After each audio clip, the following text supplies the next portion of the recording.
it going? Brazil, USA's parody account. I'm not sure I understand what you mean by that, but it is kind of amusing. I'll move this over here a little bit, trying to change up the view just a little bit. There's this very interesting statue right here behind me that is a lion with a dove on his head, and the lion has wings. So, okay, go figure. And that over there is the King David Hotel, which many of you have seen in some of my lives before.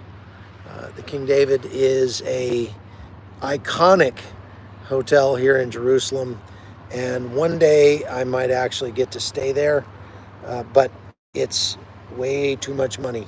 It's about $500 a night or something like that. So yeah, probably won't be staying there anytime soon. Anyway, what I wanted to talk about today, hello Texas, hello South Africa.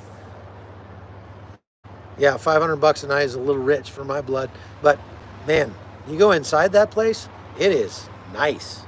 I mean, that's a nice hotel. I've been in some nice hotels. That's a 6-star hotel without a doubt.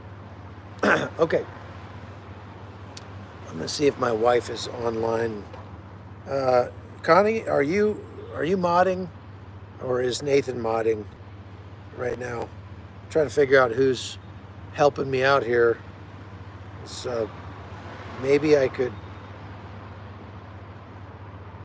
trouble my lovely wife, if she's listening, to bring me my bottle of water from upstairs. Both. Okay, well then, if both of you are online, could my lovely wife please bring me my bottle of water? Because I'm getting a little dry after that last live. I'm trying to get that sign out from behind my head. Okay, anyway, all right, let's talk about what happened in Syria yesterday. There was an airstrike in Syria that took place night before last, and in that airstrike, an IRGC commander and his entire entourage were killed. IRGC being the Iranian Revolutionary Guard Corps. Now, why would there be an Iranian Revolutionary Guard Corps dude in Deir ez-Zor, Syria? Well, that's a very good question. I'm glad you asked. First of all, if you don't know about Deir ez-Zor, Deir ez-Zor is apparently a really good place to die. There's been a lot of tragedy and death that's taken place in Deir ez-Zor, Syria, over the years. Now, I didn't know this the first time I went to Deir ez-Zor. Deir ez-Zor is on the Euphrates River. If you look at a map and trace the Euphrates River out of Syria down into Iraq, just a few miles north of the Iraqi border, inside Syria on the river, is Deir ez-Zor.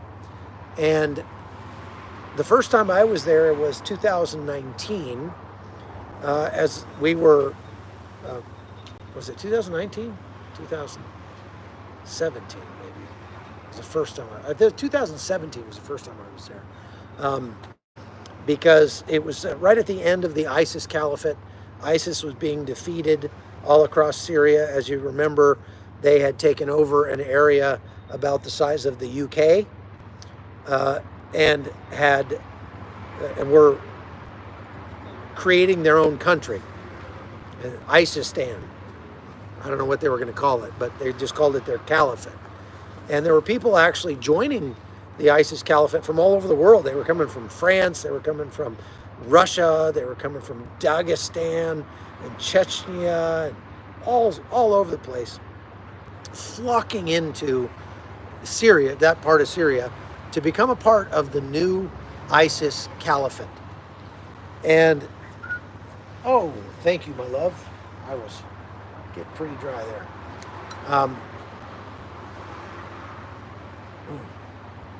Oh, that's much better. So they were coming in from all over the place, wanting to join this caliphate. Muslims, radical Muslims from all over the place. They were bringing their kids, they were bringing their wives, moving to Syria to become a part of this. And this death cult, right? Because that's really what it was. I mean, it was the living conditions, come to find out, were not ideal. It wasn't the kind of place you'd want to go on vacation anytime soon, put it that way. That's the cameraman in me is kind of having a hard time with that sign back there. And so I'm going to move my camera yet again until we get this right. Okay, that's better. That's a better shot right there. Oh, yeah. Okay. Should I go see you live so close by? Come on over. I've had last night, or night before last, I had a couple people who were at the hotel that had been watching me live that came downstairs and said hi to me, shook my hand after the live was over. Just don't make it weird. That's all I ask. Don't make it weird. So, Dagestan, Chechnya, they were all coming in to the ISIS caliphate. Their capital, the capital of their caliphate was Raqqa in Syria. And they held it for a couple of years. They actually got to the point they were minting their own money, believe it or not. There were ISIS coins. I actually have one, and they are very, very rare now. But they're making their own money. They were putting together their own country.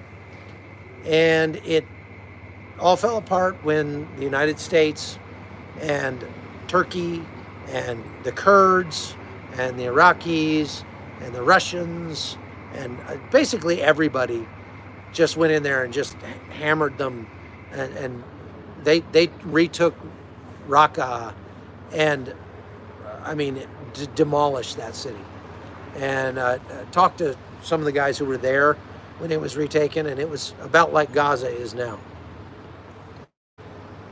It was a mess. I mean, a real mess.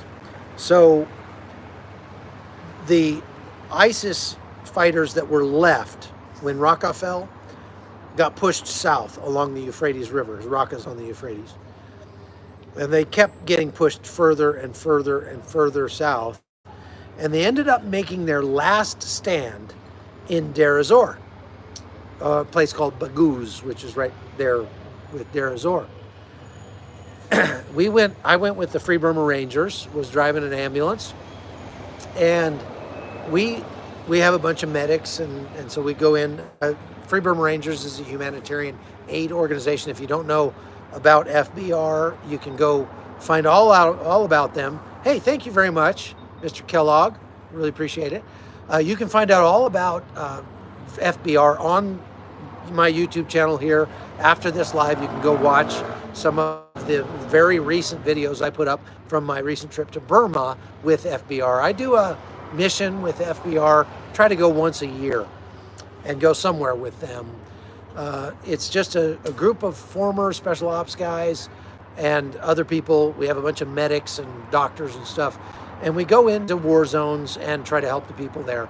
And so I did that in Baghouz, went into Syria, spent a month-ish in Syria, and we set up a casualty collection point just about a kilometer or two away from the fighting.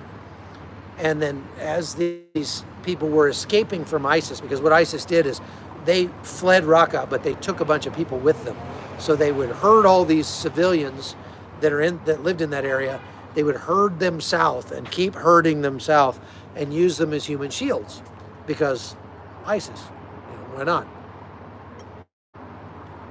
And so by the time they got to Deir ez-Zor, they had like 30,000 civilians packed into an area right on the Euphrates River, kind of a little island, not actually an island, more like a little peninsula in the river. They had 30,000 civilians packed into an area of 2 square kilometers, or 1 square mile. And it was hellish in there. I mean, it was so bad. The living conditions in there were so bad. There was no food. There was no water really to speak of. The Russians and the Syrians on the other side of the river were just intentionally shelling that area where all the civilians were, because they don't care about civilians.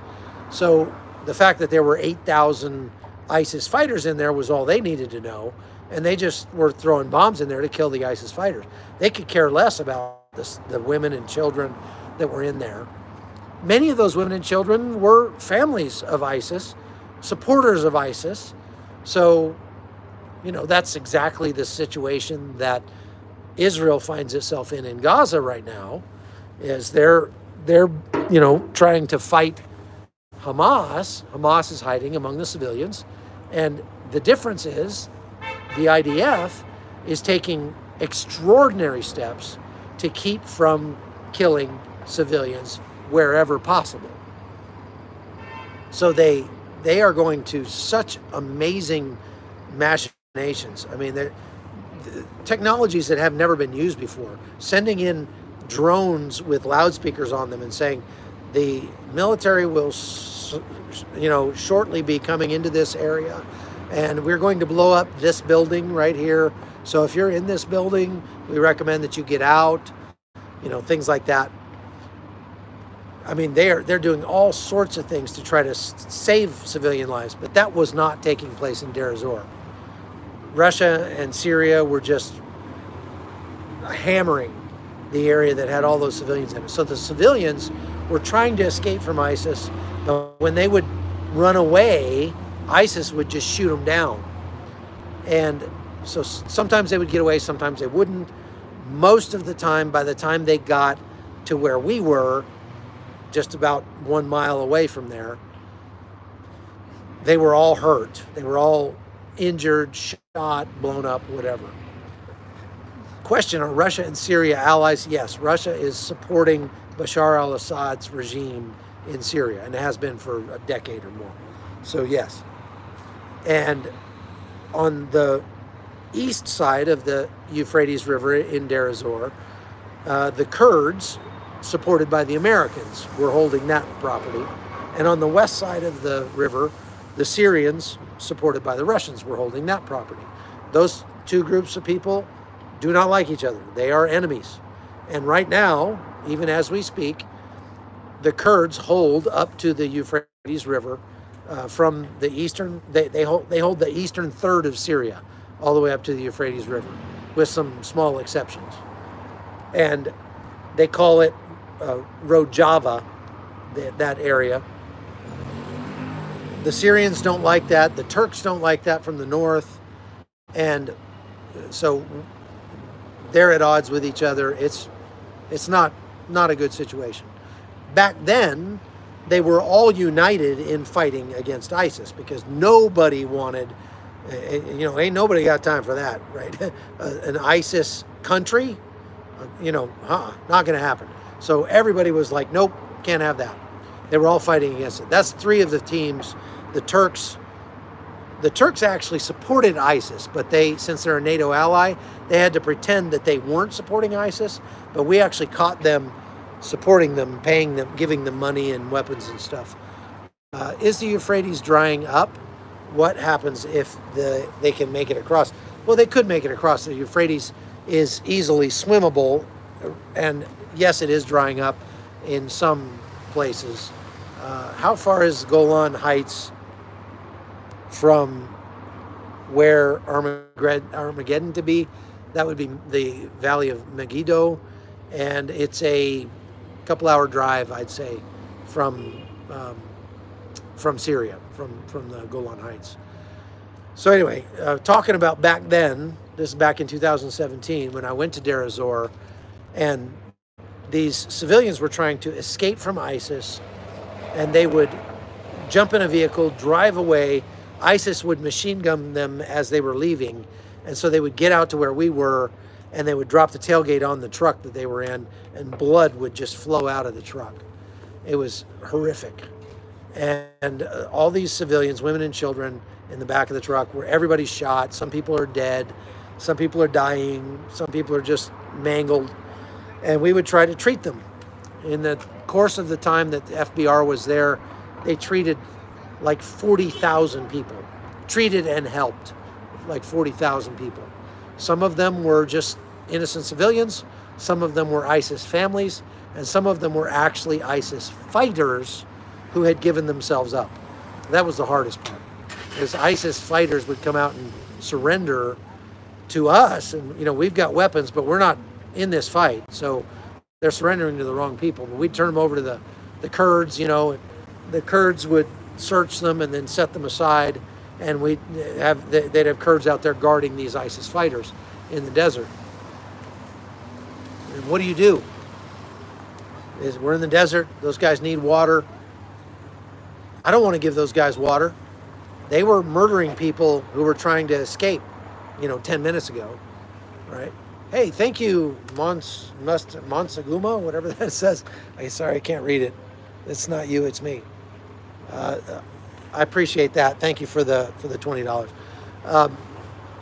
So I don't want to give these ISIS fighters water, but Jesus told me to. God said, look, Mustang man, that's what it says. Thank you. Jesus told me to go give them water. And so I did. I went over and gave them water. And they were a little confused by that. They did not expect us to be kind to them. But we were. And then Dave Eubank, the leader of the Free Burma Rangers, went over and prayed for them. And they were really confused because, A, they don't pray like we do. So when you get on your knees and raise your hands and bow your head and call out to Jesus, they just go like, what is that guy doing over there? Yeah, okay, we're live here. So, thanks, appreciate it. Yeah, that's nice of you. Yeah. So, this guy decided to park sideways in the parking lot so nobody can get out.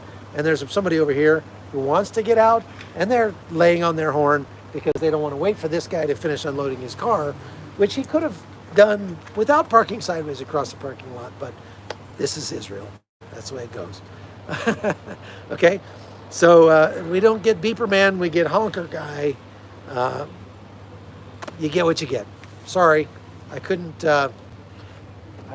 provide beeper man for you tonight, but the night's still young. He might show up. We'll see. Okay, so I went to Deir ez-Zor. While I was in Deir ez-Zor, these guys were like absolutely these people that were escaping from ISIS were so messed up. They were legs blown off, arms blown off, eyes dangling out of their side. Just horrific stuff. Little kids with their guts spilling out, and just terrible, terrible, terrible stuff. And we were trying to treat them as fast as we could. A lot of them died. Every day we had people dying there, and they would just bury them right next to the little area where we were. It was really bad. It was really, really bad. I remember one 10-day-old baby who not died in my arms, but who I was trying to get somebody to feed. None of the women would feed the baby. The mother was shot and couldn't feed the baby. And the baby, long and the short of it, baby ended up dying on the way to the refugee camp. And just horrible, horrible stuff that I will never forget. So sad. It was freezing cold. We were giving away our clothes, our socks, our food, trying to help these people survive the night so that by the time we came back in the morning, we could help them. And it was really, really painful, really sad. Come to find out, the place where we were in Deir ez-Zor, as it turns out, if you go back to 1915 to 1918, 20, 23, during the Armenian genocide, the Ottoman Turks decided to wipe out the Armenians. And instead of lining them up and shooting them all, they did lots of that, but they determined that that was an expensive way to kill everybody. So it's easier if we just march them out into the desert until they all just drop dead. So they did that. They just rounded up all the Armenians in the eastern part of Turkey, and they pointed them south and just marched them, just started marching. Wouldn't feed them, wouldn't let them stop, wouldn't just keep marching them, just a death march. And as people died along the way, just left them to die. If there were girls, they would sell them to the Kurds, the Yazidis, the Turks, some of the Arabs that lived along the way, sell them because there were still, concubines were still a thing back then, 1915 to 1918. So a lot of the young Armenian girls were sold into concubinary. What's the word for that? Concubinage? I don't know. They were sold into sex slavery by the Ottoman Turks that were marching them south. And they just kept dwindling down little by little. But these people made it a lot farther than the Turks ever thought they would. And the end of the line for the Armenians was concubinate. Concubinate? Okay, whatever. Concubinity? Sex slavery, we'll just call it that. The end of the line for the Armenians was Deir ez-Zor, Syria. And there are these mounds that you'll see out there in the desert, which is kind of strange because most of the desert out there just looks like a parking lot, big dirt parking lot as far as you can see in every direction. But there are places where you'll see these mounds. We'll come to find out that those mounds are actually the bones of the Armenians that were killed there in Deir ez-Zor. And between the eastern part of Turkey and Deir ez-Zor, there's the Khabur River Valley, and that's where they marched them, right down that river valley. And all along that way, there were Armenians that would escape and hide in Arab villages and would be taken in by the Arabs and would survive. And so over time, they got back together and they formed villages all along that river. And so to this day, there are Armenian Christian villages along that one river valley going north to south, coming out of Turkey and going down to the Euphrates River to Deir ez-Zor. Even in Deir ez-Zor itself, there is an Armenian Christian church today. In Raqqa, there is an Armenian Christian church. As a matter of fact, it was destroyed by ISIS. That Armenian Christian church was destroyed by ISIS. It was one of like 5 major churches in Raqqa when ISIS took over. They destroyed the church and then used the basement of the church as a headquarters for their military, stuff in Raqqa. After Raqqa fell, the Free Burma Rangers went back into Raqqa and found this church that had been burned and wrecked and was all just ruined. And so they raised money, and the Free Burma Rangers paid to have the church rebuilt. And so a couple years later, this is I think it's my last trip to Syria, one of my last trips to Syria, we went to Raqqa to rededicate this church that we had paid to have rebuilt after it had taken a year to rebuild it. And so it was really awesome. We drove into Raqqa. The city is still in ruins, but people are slowly moving back in and rebuilding the city now. And right in the center of the city, right near the square that if you go back and watch the ISIS footage from when they took over Raqqa, there's a video of them doing donuts in an armored personnel carrier, a tracked vehicle. They're out there doing donuts with tanks and stuff in the central square of Raqqa. And this Armenian Christian church is just right off of that square, walking distance from there. So we rebuilt it. And so I got to go back and be there for the rededication of the church. They were able to gather up the last 7 Armenians remaining in Raqqa. There used to be enough for a congregation to go to this church, but the Armenian Christians that were there when ISIS came in either fled or were killed. And so by the time the church got rebuilt, I think this is 2021 maybe, 2020? I forget. By the time it was rebuilt, there were only 7 Christians left, Armenian Christians left. But they came to the rededication, I got to interview them in Armenian, which was cool because one of the Armenian guys had lived part of his life in Venezuela, and so he didn't speak English, but he spoke Spanish, and I speak Spanish, so I was able to talk to him in Spanish, and he could translate for me as I interviewed these other Armenians. It was really cool how it worked out. And so that happened in Raqqa. We then went down to Deir ez-Zor, and again, there are Armenian Christians that live in these villages all up and down the Khabur River Valley. So, Deir ez-Zor has a long history of tears and pain and hardship and tragedy. And so what happened yesterday in Deir ez-Zor, I told you that whole story just to give you some context on Deir ez-Zor. And what happened yesterday is there was an airstrike in Deir ez-Zor, and it killed a high-ranking Iranian commander from the Iranian Revolutionary Guard Corps. Now, the United States came out and said, that was not us. We did not bomb them. Nobody has claimed responsibility for that airstrike. But what we know, reading between the lines, is that if there's an airstrike that kills some Iranians in Syria and nobody claims it, then it was Israel. Because Israel will not hesitate at all to bomb Iranians in Syria, especially if they're there to try and get weapons into the hands of terrorists, and that's what they were doing. But Israel, if they bomb Iranians, they won't comment. They won't claim it.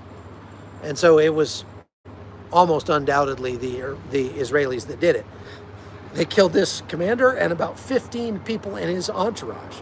Well, here's the amazing thing about this story. Okay, if you just joined us, you got here for the right part because I rambled talking about Deir ez-Zor, giving you some context on that. But this is the interesting part of this story. One of the guys in this IRGC commander's entourage was a employee for the World Health Organization, the WHO. You remember the WHO. If you lived through COVID, they were the ones that were telling you to take the jab. They were the ones that were telling you not to use ivermectin, that it was for horses, which is not true. Well, it is true, but it's also used for people and has been for a long time. But this same, and you may or may not know that the World Health Organization is a department of the United Nations. It's a UN agency, okay?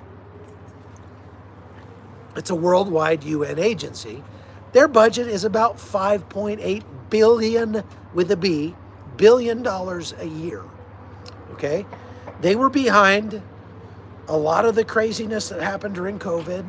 They were certainly behind the push to get everybody vaccinated for COVID and revaccinated and then revaccinated and then revaccinated again. I don't know what are we up to, like the 200th booster now or something? That was the WHO. Well, as it turns out, one of those guys, an engineer for the WHO, was in the entourage of this IRGC commander. Now, I'm not going to speculate on what he was doing there. I'm just going to say this is one more instance where a United Nations agency employee is commiserating with known terrorists. What makes that so egregious is the fact that the United Nations, 28% of their budget is supplied by the United States of America. Okay, by far the largest amount of their budget is provided by the U.S. taxpayer, you and me. And I don't know about you, but I don't like having my money being spent supporting and paying the salaries of people who are going to go out and hang around with the likes of the Iranian Revolutionary Guard Corps. I may say it's just me, but maybe not. The UN needs to move to the Congo. Yeah, that would be interesting. Well, sorry, wow, these are going by quickly. Here in Hawaii, they are still pushing the poison jab. Yeah, they are all over the place. They're doing it here. When I was in Burma, I mean, Burma, third world country, right? I like, I camped out in Burma for 3 weeks and slept in a hammock. That was the most comfortable place to sleep. And I mean, it's a third world country. And there's signs up everywhere in Burmese telling people to take the jab. Just unbelievable. It's everywhere. It's all over the place. You know what? I don't count myself a conspiracy theorist, but this whole depopulation thing, I'm starting to come around to that way of thinking, to think that they really are just literally trying to find ways to depopulate the earth as quickly as possible. Because the main objective of all of these sects, and I call them sects because it's a religion, the main whether it's the LGBTQ sect, the WHO, the CDC sect, the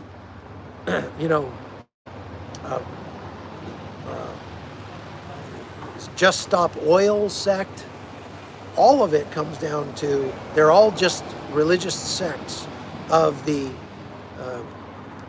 globalist environmental movement, environmental religion.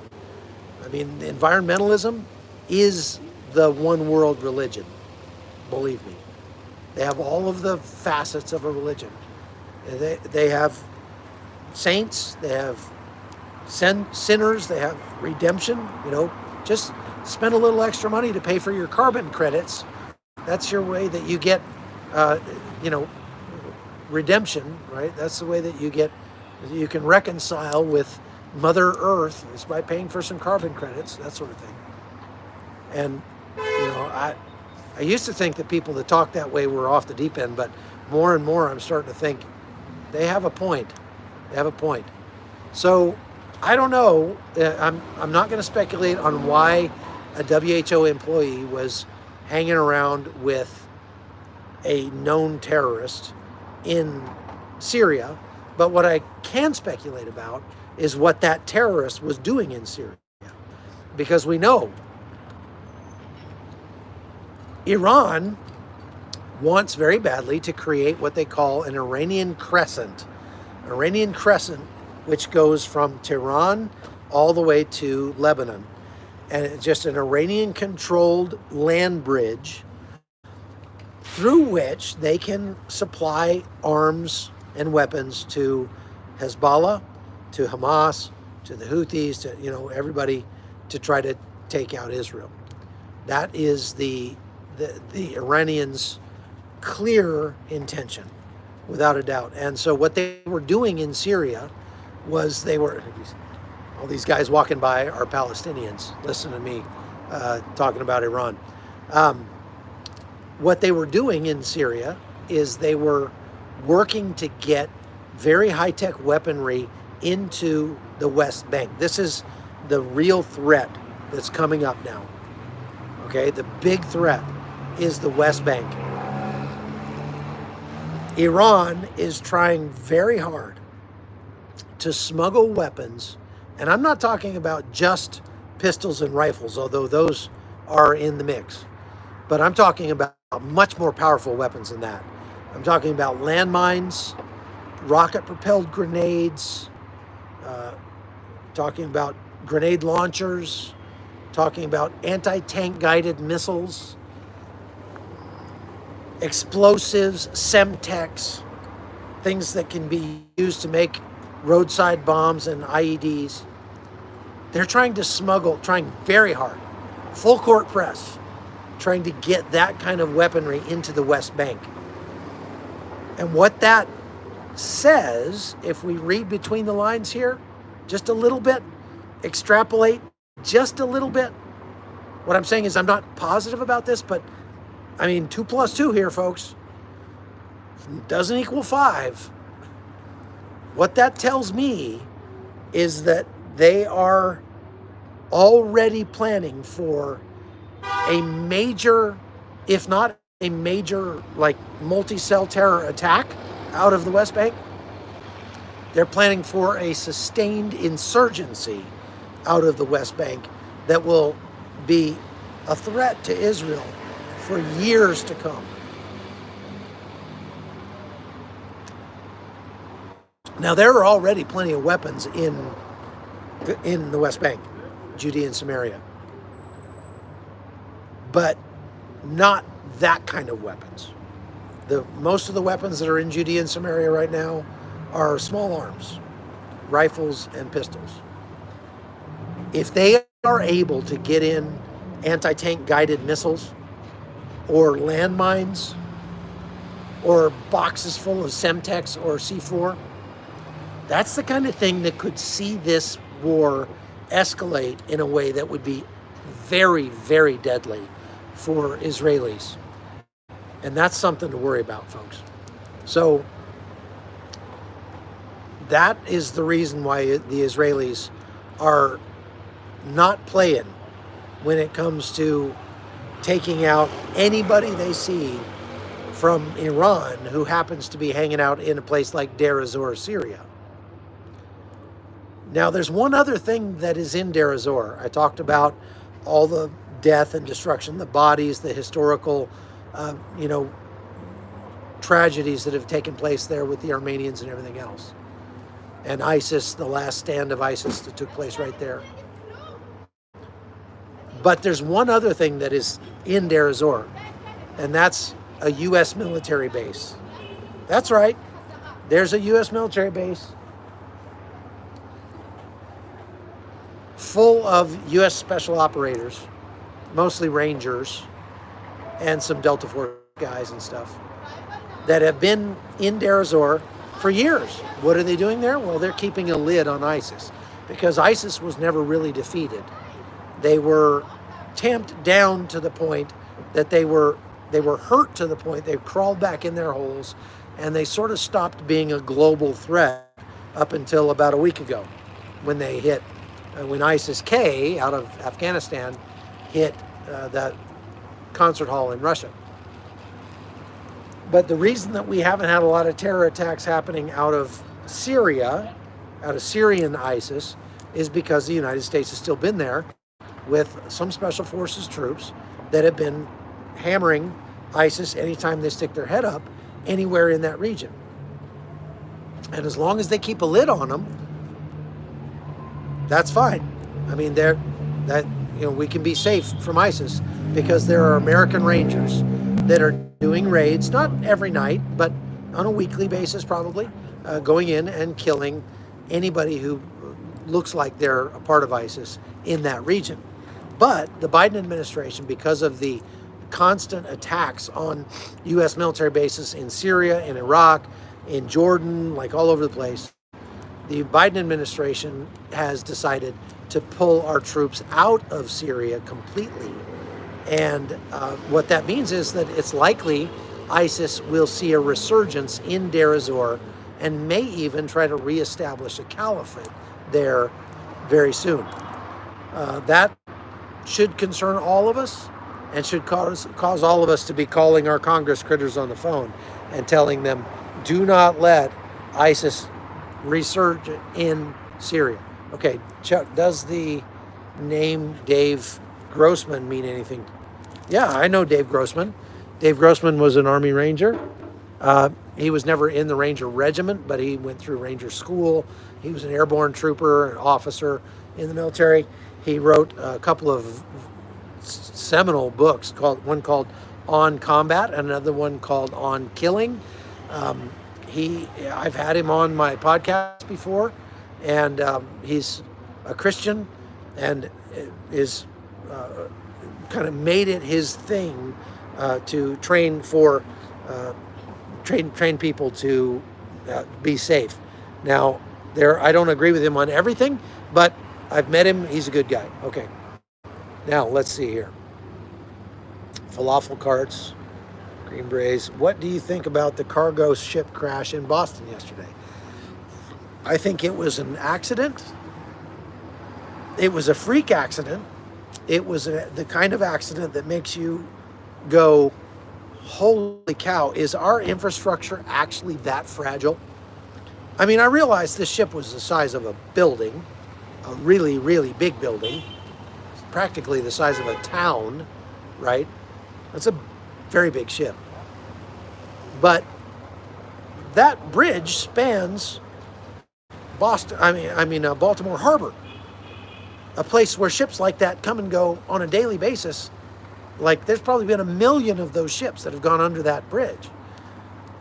Did nobody think about the fact that maybe at some point one of those ships might accidentally bump into that bridge?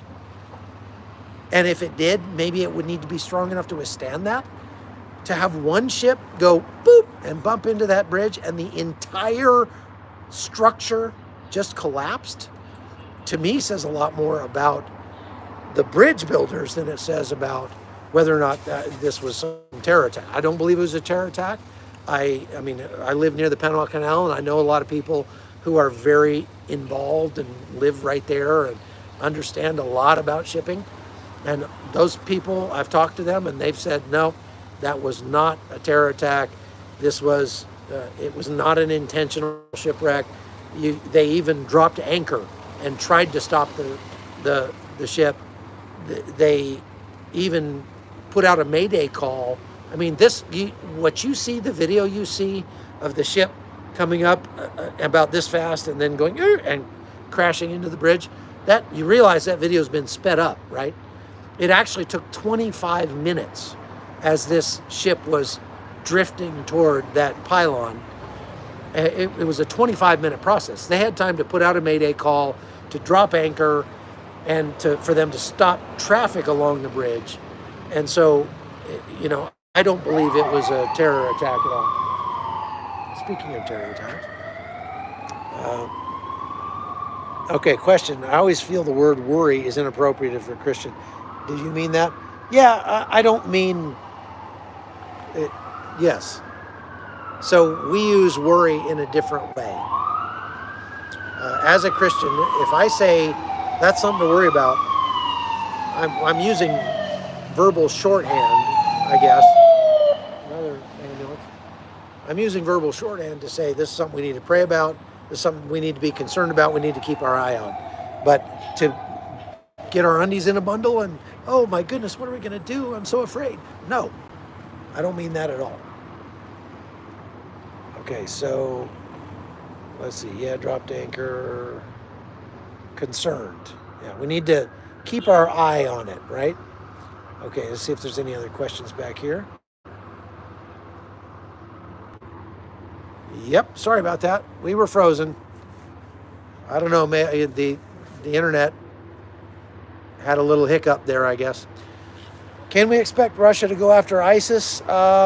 Maybe. They're already, Russia is already deporting Muslims. They're already deporting Muslims out of their country. So yeah, I can expect that Russia would start to go after ISIS or extremist Muslims, but they're trying very hard to pin this on Ukraine. So more likely we're going to see them, you know, have a big attack on Ukraine, Ukrainian civilians, to try to, you know, cement that, right? Because everybody in Russia knows that the United States had put out the word that there was going to be an attack like that. So Russia's trying to spin that to mean that the United States actually perpetrated the attack, which is stupid. If the United States perpetrated the attack, the fact that we knew about it and told Russia, we would not we would not have been telling Russia if the United States was behind it. That's kind of dumb, but that's what they're trying to do. Didn't Russia teach and equip Hamas? Yes, they are. Okay, are they for or against Muslims? No, Russia is for Russia. Vladimir Putin is for Vladimir Putin. If he can encourage Hamas to go after the United States and Israel, then he's going to encourage Hamas. But it doesn't mean he loves Hamas. It doesn't mean he loves Muslims. He doesn't. Russia's history, especially the history of Vladimir Putin, is that he's started many wars against Russian Muslims in Dagestan, in Chechnya, places like that. And so, no, Russia is not, yay Muslims, yay radical Islam. No, of course not. He's just using them as useful idiots to try to take the United States or Israel off the map. That's what they're going to do. Vladimir Putin's only friend is Vladimir Putin. Did the Israel get U.S. and aid package yet? Not that I know of. Is ISIS related to Hamas or Hezbollah? Okay, so not exactly. So here's how this works. ISIS is a Sunni terror organization. Hezbollah is not. Hezbollah is a Shia terror organization that's supported by Iran. Iran is a Shia country. So, whoop, did my sound go out?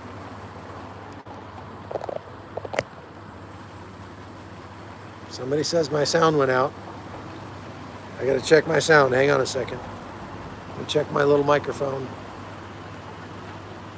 How does one help Israel get involved with, oh, my sound's good. You guys. Okay. All right, thank you. I appreciate that. Somebody else's sound went out, not mine.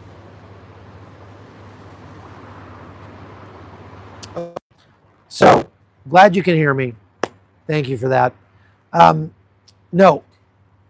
Iran is a Shia country that does not like Sunnis, but they will use Sunnis or they will team up with Sunnis if necessary to strike at the West or at Israel. So they hate Israel and the West the most, but they also hate Sunnis. And Sunnis don't like Shias a whole lot either.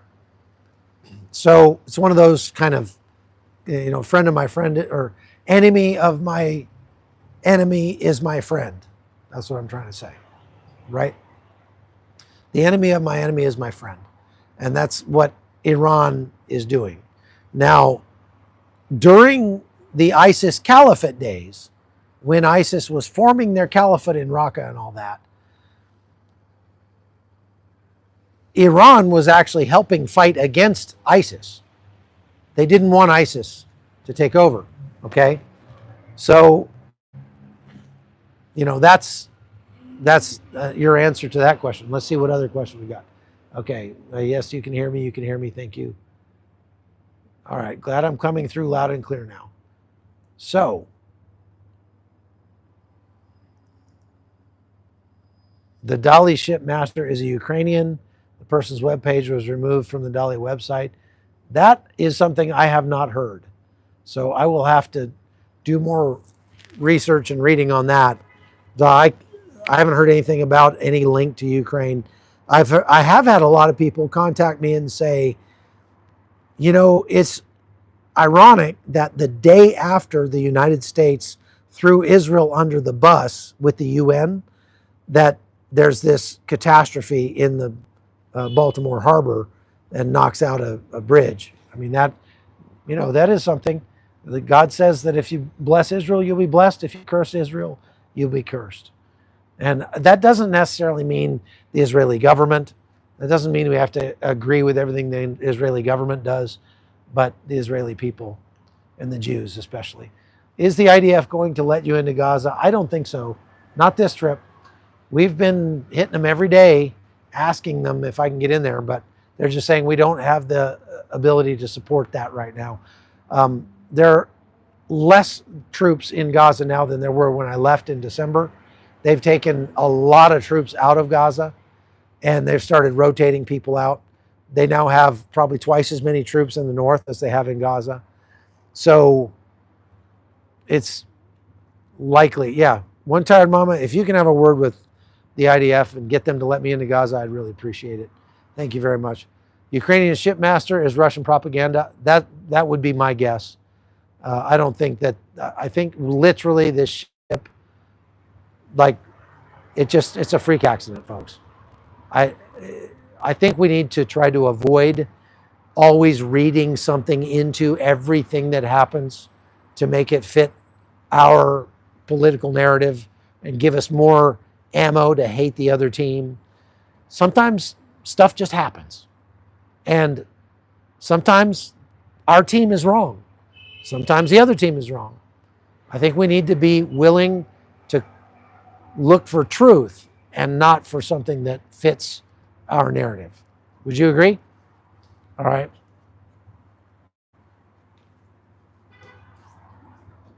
Okay. Thank you. I'm glad you're happy with the sound. Is the USA becoming a less than great nation? Uh, well, it's becoming less great than it was at one time. The United States is becoming less friendly to the people who support it and more friendly to the people who take from it.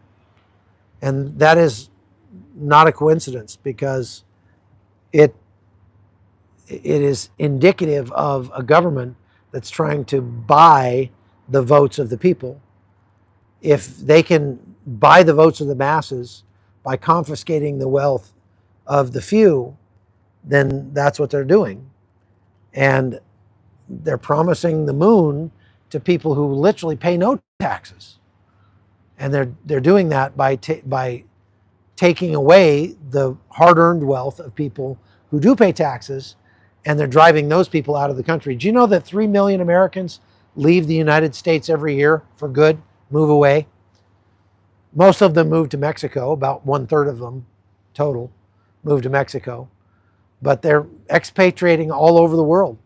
And it is possible, believe it or not, to have a very, very good life outside the United States. Now, I love the US and I love being in the US. I love being from the US. But now I spend most of my time outside the United States. And there are some very nice places in the world where you can make a very good life.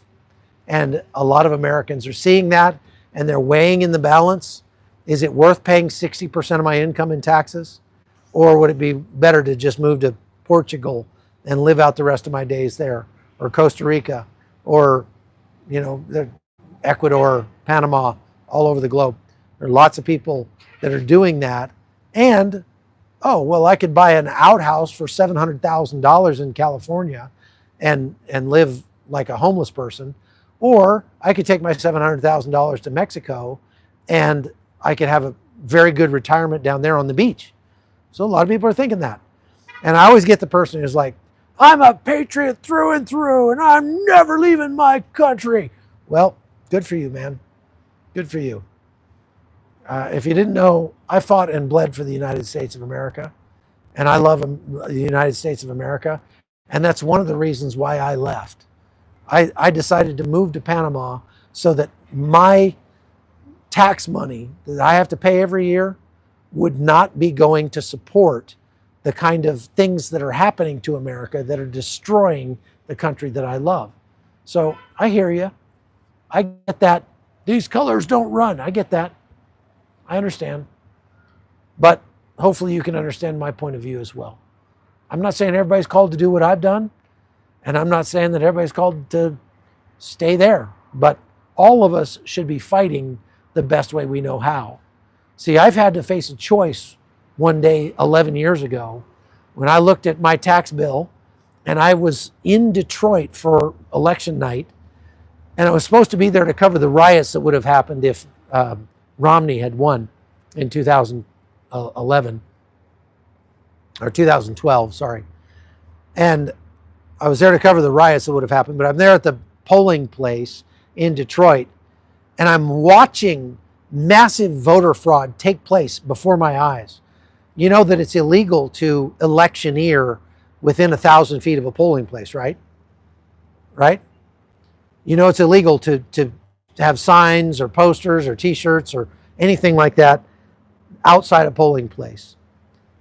In this case, though, in Detroit, there were people standing in the door of the polling place and stopping everybody that came in to vote and saying, now you're going to vote for Obama, right?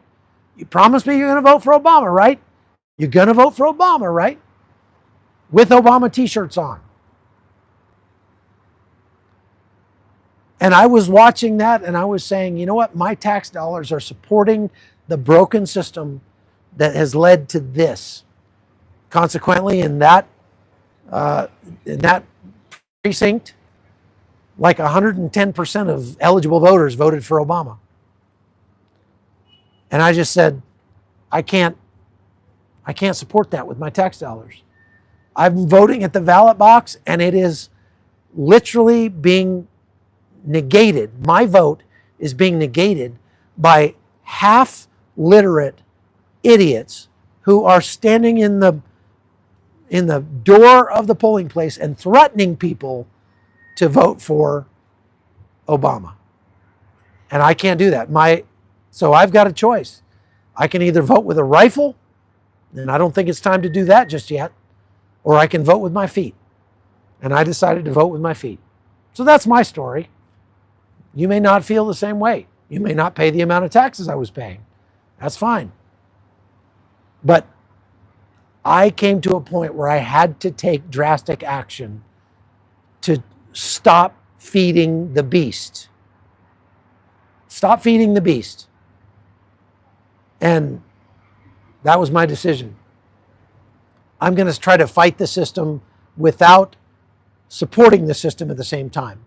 Now, I still pay an obscene amount of taxes, but the percentage of my income that goes to taxes now is legally lower than it was, and I feel good about that. So what was the amount that Chuck mentioned previously? Trillions of dollars of taxes paid every month or every year. I'm not sure what you mean by that, Trina. Trillions of dollars taxes paid every month or every year.